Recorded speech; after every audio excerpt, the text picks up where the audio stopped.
South ఇండియాలోనే biggest sorry store మన Varahi silks మన విజయవాడ ఎంజీ రోడ్ లో డిసెంబర్ 4వ తారీఖున ఘన ప్రారంభం.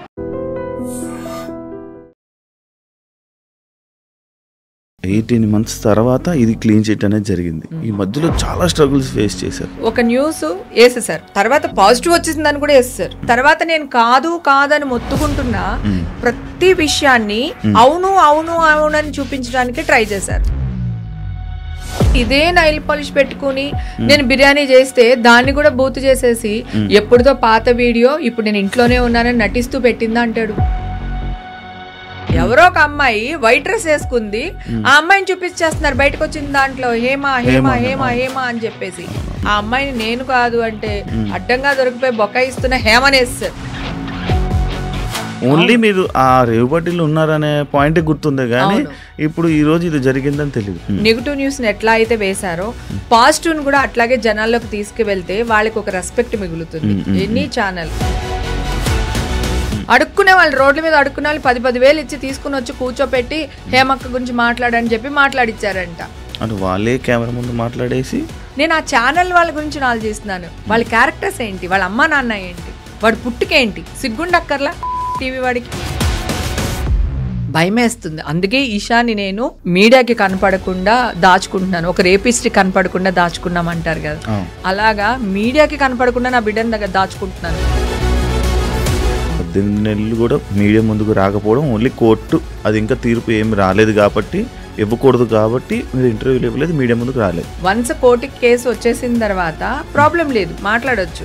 ఇప్పుడు నేను రామా అంటాను, నువ్వు దాన్ని నన్ను అమ్మ అన్నావా అనుకో, అది మళ్ళీ ఇష్యూనే కదా. ఇప్పుడు నువ్వు అన్నట్టు 3-4 days అయింది కదా కేసు అయిపోయి మనకి చేతికి పేపర్స్ వచ్చి, ఇప్పుడు వరకు ఒక్కళ్ళు కాల్ చేయలేదు తెలుసా. రేవుపాటి డ్రగ్స్ కేసు అనే పాయింట్ మీ మీదకి వచ్చిన తర్వాత లైక్ చాలామంది మీతో మాట్లాడడానికి కానీ, అంటే మీ సర్కిల్లో ఉండే వాళ్ళు కొంచెం దూరం అయ్యారని కానీ, మీ వర్క్స్ కూడా చాలా ఇబ్బందులు అయ్యాయని. ఆ టైంలో పాప జాబులకి ఎవరెవరికైతే అప్లై చేసి ఉంటుందో వాళ్ళందరూ చాలా మంది అసలు ఇచ్చిన డేట్ కూడా పోస్ట్పోన్ చేశారు. అయ్యో నేను వెళ్ళాను అనుకో వీళ్ళ బర్త్డేకి, అమ్మో హేమ వచ్చింది పోలీసులు వస్తారేమో అలా అన్నవాళ్ళు కూడా ఉన్నారు. నా ఫ్రెండ్స్, నా క్లోజ్ ఫ్రెండ్స్ బర్త్డే పార్టీలకి వెళ్తే వెళ్ళిపోండి తొందరగా హేమ ఉంది కదా పోలీసులు వస్తారు. ఇదే టైంలో 50 లక్షల ఎంట్రీ టికెట్ అని చెప్పారు. నా మైండ్ పోయింది. ఇంకా వాళ్ళ ఇష్టం 50 లక్షల టికెట్ పెట్టుకుని అక్కడ ఉన్న మొక్కలన్నీ చూసావు కదా, పొట్టి పొట్టి అమ్మాయిలు వాళ్ళు 50 లక్షలు ఇచ్చి పెట్టుబడి పెట్టే మొక్కలా ఉన్నాయా. నా అకౌంట్స్, మా అమ్మాయి అకౌంట్స్, మా ఆయన అకౌంట్స్, మా అమ్మగారిది, మా తమ్ముడిది, నా చుట్టూ ఉన్న నా ఫ్రెండ్స్ అకౌంట్స్ మొత్తం ఇట్లా ఇట్లా దులిపారు. అది మీ అమ్మగారి గురించి కూడా నిన్న మనం వీడియో అప్లోడ్ చేసిన దాంట్లో ఫుల్ ఎమోషనల్ అయ్యారు. చాలా అసలు ఆ అమ్మ ఏమైపోయిందంటే బ్లాంక్ అయిపోయి ఎవరో వచ్చేసారు నన్ను తీసుకెళ్ళిపోతున్నారు. అప్పటి నుంచి ట్రీట్మెంట్లు జరుగుతూనే ఉన్నాయి. సడన్ గా హార్ట్ స్ట్రోక్ వచ్చింది. ఒక స్టేజ్లో నేను డిప్రెషన్కి వెళ్ళిపోయి నేనే చచ్చిపోదాం అనుకునే ఒక స్టేజ్లో మా అమ్మ నన్ను బతికిచ్చింది. హేమగారు అనగానే చాలా పెద్ద సర్కిల్, పెద్ద పొలిటికల్ కానీ లేకపోతే అంత మంచి పెద్ద బ్యాక్గ్రౌండ్ ఉంది కదా. ఒక ఫోన్ కొడితే 5 నిమిషాల్లో జరిగిపోయే పని అని ఉన్నారు. కానీ ఎందుకు ఇంత 18 నెలలు డ్రాగ్, అంటే నేను నెలలు నడవడానికి నేను తప్పు చేసి ఉండుంటే డెఫినెట్ గా అడిగేదాన్ని. నేను చేయనప్పుడు నేను ఎందుకు భయపడాలి, నేను ఎందుకు రికమెండేషన్ తీసుకోవాలి. నేనైనా దేశద్రోహం చేస్తానా, నన్ను అర్ధరాత్రి పట్టుకెళ్ళి జడ్జి ముందు నుంచోబెట్టి సినిమా రేంజ్లో నన్ను తీసుకెళ్లి జైల్లో వేయడానికి. హాయ్ హలో నమస్తే, నేను మీ anchor Shiva. Welcome to iDream media. ఈరోజు మన ముందున్న గెస్ట్ యాక్టర్ హేమ గారు. 18 నెలల క్రితం రేవుపాటి అని చెప్పి, రేవుపాటిలో దొరికిపోయిన హేమ అని చెప్పి, డ్రగ్స్ తీసుకుంటూ దొరికిపోయిన హేమ అని చెప్పి చాలా బ్రేకింగ్ న్యూస్లు వేశారు. కానీ 18 నెలల తర్వాత కోర్టే తీర్పిచ్చిందనమాట. ఏం తప్పు లేదు, నిర్దోషి అని చెప్పి ఒక తీర్పు ఇవ్వడం జరిగింది. అసలు ఈ 18 నెలల గ్యాప్లో తన పోరాటం, ఎలాంటి పోరాటం చేశారు, అసలు ఆ మచ్చ అసలు అక్కడ ఏం జరిగింది, అసలు రేవుపాటి ఏంటి ఇలాంటి విషయాలన్నీ తనతో మాట్లాడి అసలు ఏం జరిగిందని మనకు తెలియని విషయాలు తెలుసుకునే ప్రయత్నం అయితే చేద్దాం. హాయ్ అండి, అమ్మగారు ఎలా ఉన్నారు? బాగున్నాను. ఇప్పుడు హ్యాపీయా? చాలా హ్యాపీ. అప్పుడు కూడా హ్యాపీ, ఇప్పుడు ఇంకా హ్యాపీ. 18 నెలలు అయ్యింది. ఫైనల్గా ఇప్పుడు కోర్టు నుంచి తీర్పు వచ్చింది. ఏమని ఇచ్చింది కోర్టు మీకు తీర్పు?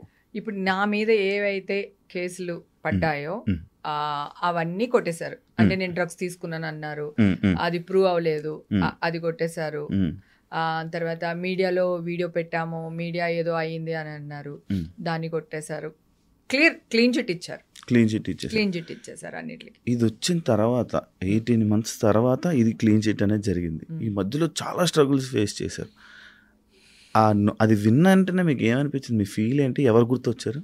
నాగా ఎవరు గుర్తు రాలేదు, కానీ మీడియా వాళ్ళు ఫోన్లు చేస్తూ ఉన్నారు, నా ఫొటోస్ వేస్తూ ఫోన్లు చేస్తూ ఉన్నారు. ఒక 300-400 కాల్స్ అటెండ్ చేసేసాను ఆల్రెడీ అప్పటికే.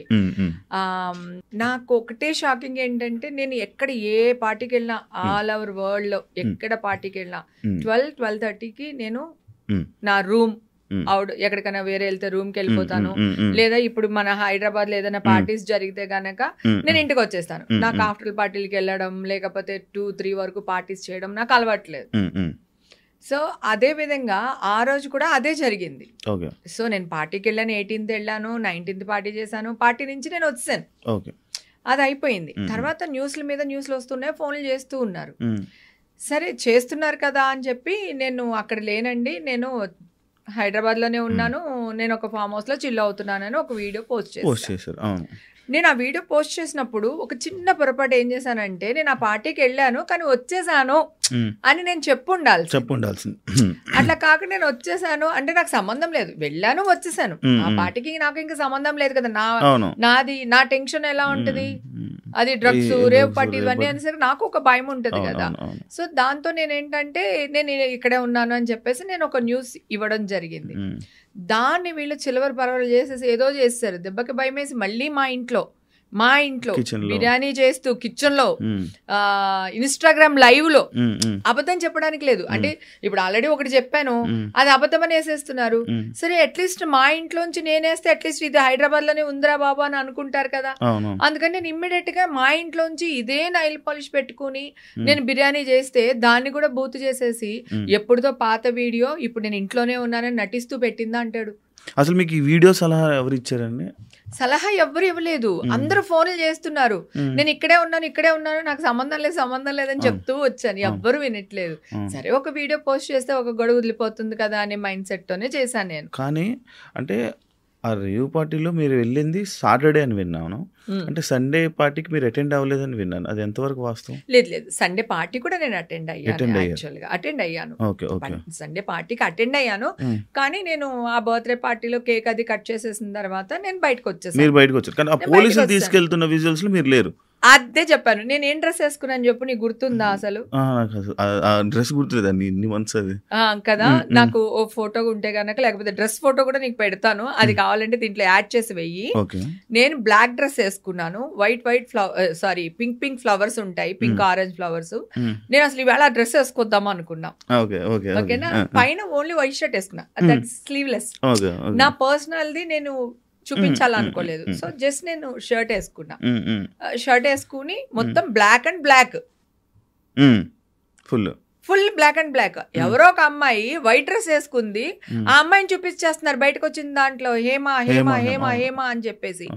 కడికి నా ఫ్రెండ్స్ ఫోన్ చేసి వస్తే అది వైట్ నైల్ పాలిష్ వేసుకుందే, నువ్వు బ్లాక్ నైల్ పాలిష్ వేసుకున్నావు అని ఫ్రెండ్స్ అందరూ ఫోన్లు చేసి చెప్తున్నారు. ఆ మాత్రం సెన్స్ లేదా వాళ్ళకి, ఎలా వేస్తున్నారు న్యూస్ లో అది ఇదని. నా చుట్టుపక్కల నా ఫ్లాట్ వాళ్ళు ఉంటారు కదా, అందరూ పాపం వాళ్ళు వచ్చి ఇంటికి వచ్చి నాతో గోల్ పెట్టారు. పెడితే మళ్ళీ నేను అనౌన్స్ చేశాను, ఏమంటే ఆ పిల్ల వైట్ నైల్ పాలిష్ వేసుకుంది, ఆ అమ్మాయి వైట్ డ్రెస్ వేసుకుంది, నేను బ్లాక్ డ్రెస్ వేసుకున్నాను, ఆ అమ్మాయిని నేను కాదు అంటే అడ్డంగా దొరికిపోయి బొకాయిస్తున్న హేమనేస్తారు. ఇక్కడ నువ్వు ఒకటి అబ్జర్వ్ చేసావా, ఒక న్యూస్ చేసి వేసేసారు, వచ్చిందని వేస్తారు, తర్వాత పాజిటివ్ వచ్చేసిందని కూడా వేస్తారు, ఓకేనా. ఇవన్నీ వచ్చేసినాయి. తర్వాత నేను కాదని మొత్తుకుంటున్నా ప్రతి విషయాన్ని అవును అని చూపించడానికి ట్రై చేశారు. అన్ని కనిపించలా నాకు. బ్లడ్ టెస్ట్లు నావి లేవు, వాళ్ళ దగ్గర నా శాంపిల్స్ లేవు, ఇప్పుడే తీస్తున్నారు. చెప్పారు కూడా అప్పుడు, నేను చెప్పాను నేను ఒక్కదాన్ని వెళ్ళాను నాన్న బెంగళూరు. నిజంగా నేను తప్పు చేసి ఉంటే ఒక 10 మంది రికమెండేషన్ లో లేకపోతే ఇంకొకటో లేదా లాయర్ నో ఏదో ఒకటి తీసుకుని నేను వెళ్ళేదాన్ని కదా. నేను ఒక్కదాన్ని వెళ్ళాను నాన్న బెంగళూరు, సిసిబి వాళ్ళ దానికి వెళ్తే వాళ్ళందరూ 10 మంది వచ్చారు, ఎంక్వైరీ చేశారు, అడిగారు మీరు డ్రగ్స్ తీసుకున్నారా, లేదు తీసుకోలేదు, మీరు ఎన్ని గంటలకు ఉన్నారు, ఎన్ని గంటలకు వెళ్ళిపోయారు, ఇవన్నీ అడిగారు. నేను ఇన్ని గంటలకు వచ్చాను, ఇన్ని గంటలకు వెళ్ళిపోయాను, నేను ఇది అని చెప్పేసి నేను వాళ్ళకి చెప్పాను. దాని తర్వాత మీరు తీసుకోకపోవచ్చు కానీ ఎవరైనా కలిపి మీకు ఇచ్చి ఉండొచ్చు కదా అని మళ్ళీ ఇలాంటి క్వశ్చన్లు కూడా అడిగారు. ఒక్క క్షణం డంగు అనింది నాకు. అంత పెద్ద పార్టీ కదా, ఏమో తెలియదు, తెలియదు కదా, అయ్యమ్మో అనుకుని ఆ క్షణం ఒక ఆగి వెంటనే చెప్పాను, లేదండి అక్కడ ఉన్న వాళ్ళందరూ నా బ్రదర్స్, నేనంటే చాలా ఇష్టం, చాలా రెస్పెక్ట్, నేను అందుకే అక్కడి నుంచి ఇక్కడ దాకా వచ్చాను, వాళ్ళు ఎవ్వరు అలా చేయరు, నేను తీసుకోలేదు, నేను తాగలేదు, నేను తీసుకున్నది ఇదిగోండి రెడ్ బుల్, అది నా చేత నేనే ఓపెన్ చేసుకుని తాగాను, ఎగర్ మైజర్ ఉంది, సో అది కూడా సగం బాటిల్ ఉండింది కానీ నేను దాన్ని టచ్ చేయలేదు, ఇది నేను చేసిన పని అని చెప్పేసి చెప్పాను. నా టేబుల్ మీద ఏమైతే ఉన్నాయో అన్ని అడిగారు, అవన్నీ చెప్పాను, ఎన్ని గంటలకు లోపల వచ్చాను, ఎన్ని గంటలకు బయటకు వెళ్ళాను, అన్ని ఎంక్వైరీ చేశారు, అన్ని నేను క్లియర్ కట్గా నేను చెప్పాను. ఓకే, ఇందాక మీరు అడిగేదానికి బిర్యానీ వాళ్ళు చెప్తే అప్పుడు నేను హాస్పిటల్ నుంచి వచ్చేటప్పుడు నేను చెప్పాను, ఏమండి ఇప్పుడు తీస్తున్నారు నా టెస్ట్లు, మీరు ఆలోచించండి, అప్పుడు గనక నా టెస్ట్లు ఉండుంటే ఇప్పుడు మళ్ళీ సెకండ్ టైం నన్ను ఎందుకు తీశారు టెస్ట్లు, ఏం అవసరం కదా, ఎవ్వరు అడగలా. అవును కదా, హేమ చెప్పింది ఒక్క నిమిషం నేను చెప్పింది నిజమని నమ్మున్నా మన మీడియా వాళ్ళు కానీ సోషల్ మీడియా వాళ్ళు కానీ, నేను ఈ రోజు అరెస్ట్ అయ్యేదాన్ని కాదు. అయితే నేను చెప్పిన దాన్ని కూడా ఓవర్ యాక్టింగ్ చేస్తున్నాయేమో నేను కొంచెం స్ట్రాంగ్గా చెప్పాను, ఒరే ఫేక్ న్యూస్లు వెయ్యకండి రా, నా టెస్ట్లు వీళ్ళ దగ్గర లేవు, నా శాంపిల్ లేవు, ఇవి ఇప్పుడే తీస్తున్నారు, ఇదిగో ఇప్పుడే ఇచ్చి వస్తున్నాను అని చెప్పాను. దాన్ని వీళ్ళందరూని ఓవర్ యాక్టింగ్ చేస్తున్న హేమ, బుకాయిస్తున్న హేమ, అరుస్తున్న హేమ అనేసరికి జనాలందరూ ఓ ఇది అరుస్తుంది, ఇది దెబ్బలాడుతుంది, దాని మీదకి వెళ్ళిపోయారే తప్ప ఫ్రస్ట్రేషన్ లో చెప్తుంది అనుకున్నారు. చెప్తుంది దొరికిపోయి ఈ లేసన్ న్యూస్లకి దొరికిపోయి, ఎందుకంటే నేను బయటకు వచ్చిన వీడియో కూడా వేస్తారు కదా, ఏది ఆ తెల్ల డ్రెస్ వేసుకున్న అమ్మాయిని చూపించేసి ఇదిగో బయటకు వచ్చింది, ఇదిగో బయటకు వచ్చింది, ఇదిగో పులి, ఇదిగో పులి, ఇదిగో పులి అంటే అదిగో తోక అంటాం కదా. సో ఆ రేంజ్ లో వీళ్ళు చేసేసారు జనాల్ని కూడా. నేను చెప్పింది ఏది కూడా ఎందుకంటే వింటారు అనుకో, అప్పుడు వాళ్ళు వేసిన న్యూస్ ఫేక్ న్యూస్ అవుతుంది. ఆల్రెడీ చెప్తున్నాను కదా, fake news fake news fake news అంటున్నాను కదా నేను. వాళ్ళకి దాన్ని కళ్ళకి గంతలు కట్టినట్టు చేస్తారు జనాలకి.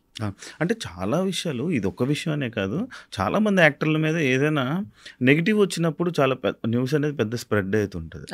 కానీ ఇదంతా లేదు, అలాంటిది ఏం లేదు అని క్లియర్ అయిపోయిన తర్వాత దాని గురించి చేయడం మానేశారు. అంటే ఎగ్జాంపుల్ మీదే ఒక 3 days 4 days అవుతుంది మీద వచ్చి, కానీ ఇప్పటికి ఎవరికి తెలీదు, ఓన్లీ మీరు ఆ రేవుపాటిలో ఉన్నారనే పాయింట్ గుర్తుందే కానీ ఇప్పుడు ఈ రోజు ఇది జరిగిందని తెలియదు. మరి దానికి మీరు ఫీల్ అవ్వట్లేదు, దాని మీద మళ్ళీ అవతల వాళ్ళ మీద ఏమి యాక్షన్ తీసుకోవట్లేదు? లేదు, నేను 100% యాక్షన్ తీసుకుంటాను. నేను ఇప్పుడు ఆల్రెడీ నేను మంచితనంగా అపాయింట్మెంట్ కావాలి అన్నాను, వాళ్ళు ఎవరు అంట ఆ పర్సన్ తో మాట్లాడాను, నాకు ఇలా అపాయింట్మెంట్ కావాలి అంటే నిన్న ఆయన ఆఫీస్కి రాలేదు, సో సండే ఏదో రాలేదు, ఈ వేళ వస్తారు మేడం, వస్తే గనక మేము మీకు చెప్తాము అని అన్నారు. వాళ్ళు ఇంతవరకు నాకేం చెప్పలేదు. సో ఓకే, తర్వాత నెంబర్ ఒకటి ట్రై చేస్తున్నాను, అది దొరికితే ఆయనతో మాట్లాడతాను, ఆయన అపాయింట్మెంట్ తీసుకుంటాను. ఇప్పుడు మీన్ వెల్ ఈ 2-3 రోజులే నా దగ్గర టైం ఉంది. ఇవాళ రేపు ఎల్లుండి మళ్ళీ నేను మా అమ్మ దగ్గరికి వెళ్ళాలి. 11th డే ఈ మధ్యనే కదా కాదు, అయితే 11th డే ఉంది. అది దాని నుంచి వచ్చిన తర్వాత అందరూ మంచిగా రియాక్ట్ అయ్యి నెగిటివ్ న్యూస్ ని ఎట్లా అయితే వేశారో పాజిటివ్ కూడా అట్లాగే జనాల్లోకి తీసుకువెళ్తే వాళ్ళకి ఒక రెస్పెక్ట్ మిగులుతుంది. ఎన్ని ఛానల్ వాళ్ళకి కూడా అరే పాపం అప్పుడు ఏం చేసినా పాపం మా పిల్లకి న్యాయం చేశారా అని ఒక మంచి ఇది కానీ వీళ్ళందరికీ వెళ్తుంది. ఎందుకంటే వీళ్ళందరూ బాగా వేస్తారు, నా వాయిస్లు రికార్డ్ చేసేసేసారు, నేనేం మాట్లాడితే అది వేసేస్తున్నారు. నా ఫ్రెండ్స్ అందరూ ఏమో ఏమేమి మాట్లాడికే, నువ్వేం మాట్లాడినా వాళ్ళు బూత్ చేసేస్తున్నారు, నువ్వు అసలు మాట్లాడుకు ఫోన్లు ఎత్తక అంటున్నారు. నాకు ఇష్యూలో ఉన్నాడప్పుడు నాన్న 500-600 ఫోన్లు అటెండ్ చేశాను నాన్న. నేను లేనురా బాబు, ఎందుకంటే ఒక ఫోన్ ఎత్తకపోయినా నా ఫోన్ ఎత్తలేదు, అది అక్కడే ఉంది అంటాడేమో అని భయానికి ఎత్తేదాన్ని. ఇప్పుడు నువ్వు అన్నట్టు 3-4 days అయింది కదా కేసు అయిపోయి మనకి చేతికి పేపర్స్ వచ్చి, ఇప్పుడు వరకు ఒక్కళ్ళు కాల్ చేయలేదు తెలుసా. హేమగారు క్వాష్ అయిందంట కదండి, కొట్టేశారంట కదా కేసు, వెరీ గుడ్ అండి, ఏంటండి అని చెప్పి, లేకపోతే ఒకసారి ఛానల్కి వస్తారా, లేకపోతే ఒక బ్రేకింగ్ న్యూస్ వేద్దాం, లేదంటే అట్లీస్ట్ కింద స్క్రోలింగ్ అయినా వేద్దాం, ఏమీ లేదు. అంటే మంచిని తీసుకెళ్లారు జనాల్లోకి, వీళ్ళు నెగటివ్ని స్ప్రెడ్ చేస్తున్నారు. అది ఎంతవరకు న్యాయం? అంటే ఛానల్స్ ఉన్నదే మంచి కోసం కదా, మంచి చేయాలి, జనాలు చైతన్యవంతుల్ని చెయ్యాలి, డ్రగ్స్ అనేది నిర్మూలించాలి కదా. ఎలా నిర్మూలించాలి? అమాయకులను తీసుకొచ్చేసి వాళ్ళ మీద న్యూస్ వేసి ఆమె ఇంత అందంగా ఉండడానికి డ్రగ్స్ కారణం అని ఎవడన్నా అనుకున్నాడు అనుకో, మాట వరుసకి ఆడొక డ్రగ్ ఎడిట్ అయిపోతాడా నా కోసం? అవునా? హేమకి ఇంత ఎలా మాట్లాడుతుంది, ఇంత హుషారుగా ఉందంటే ఒకవేళ అదే కారణం అనుకుంటే ఇంకొక అమ్మాయి అలా అయిపోద్ది కదా కదా. వీళ్ళు అది చూపించినప్పుడు ఇంత సఫర్ అయ్యారు హేమ గారు దీంట్లో ఉండడం వల్ల. మీరందరూ జాగ్రత్తగా ఉండండి, ఇప్పుడు ఆవిడ మంచిదని లేకపోతే కేసు కొట్టేశారని ఒక మంచి న్యూస్ వేస్తే ఎంత బాగుంటుంది అసలు. ఇప్పుడు నేను అడిగాను కానీ ఆయన అడుగుతాను, టీవీ వాళ్ళు వీళ్ళు నేను అమ్మ దగ్గరికి వెళ్ళి 27 నాకు ఉంది ఫంక్షన్, అది అయిపోయి 28కో 29కో నేను ఇక్కడికి వచ్చేస్తాను. ఈ లోపల అందరూ రియాక్ట్ అయితే పర్వాలేదు, నేను ఎవ్వరూ రియాక్ట్ అవ్వలేదు అనుకోండి, నేను బెదిరించట్లేదు కానీ నేను వెళ్ళి ధర్నా చేస్తా. And for more videos, please subscribe to iDream. Please subscribe to iDream. Please subscribe iDream. And please subscribe to iDream. For more videos, subscribe to iDream. please like, share and subscribe to the channel. Congratulations, iDream. Subscribe to iDream. Subscribe to iDream. So subscribe to iDream Media. iDream ki iDream team andarki huge congratulations. Please subscribe iDream Media. Please subscribe to iDream. Subscribe iDream. Please subscribe to iDream. iDream అంటే నా కళల channel subscribe చేసుకున్నారు, నోరు తిరుగుతలేదు, మీరైతే గంట గుర్తు కొట్టండి. For more such videos, please subscribe to iDream. Subscribe to iDream. Please subscribe to iDream. Please subscribe iDream Media. Please do subscribe to iDream. Please subscribe to iDream Media. For best entertainment and information, please subscribe iDream. And don't forget to subscribe to iDream.